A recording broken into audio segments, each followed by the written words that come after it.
Grand Old Partisan celebrates more than 16 decades of Republican heroes and heroics. Today, I salute Jeremy Rusk, born in Ohio, June 17, 1830. Moving to southwestern Wisconsin, he worked a farm and managed a tavern. Aged 25, he was elected county sheriff.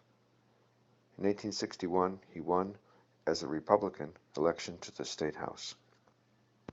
During the Civil War, Rusk recruited volunteers for the state's 25th Infantry and enlisted as major. His regiment fought at Vicksburg and Atlanta. Peace restored, he was elected state bank comptroller.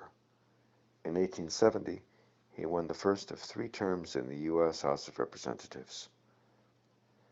President James Garfield offered him an ambassadorship or chief of the U.S. Bureau of Engraving and Printing, but Rusk preferred to stay closer to home.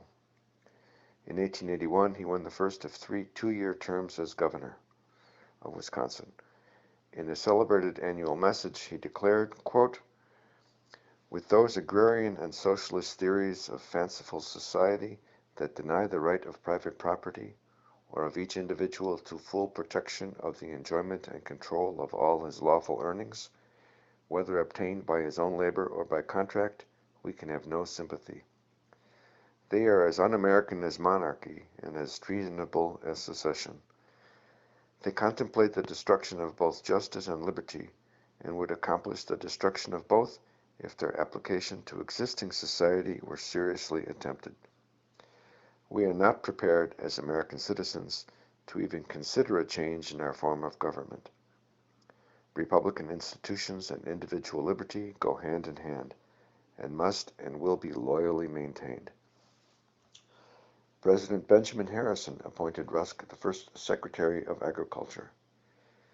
His last annual report concluded, quote, "If in the future my humble share of credit in the history of the department should be that I have been instrumental in laying a broad and lasting foundation for a magnificent superstructure of which every American farmer, and, may I say, every American citizen will feel proud, I shall be more than compensated for my labors during these past years." Rusk County, Wisconsin, is named for this great Republican. Quote, "With him, patriotism was a passion. He loved the flag with an idolatrous love. To him, wherever it floated, it was eloquent. It was the speaking emblem of liberty and good government. He trusted no man who did not love it." Back to Basics for the Republican Party is my civil rights history of the GOP. To quote the book, "The more we Republicans know about the history of our party, the more the Democrats will worry about the future of theirs." For more information, see grandoldpartisan.com.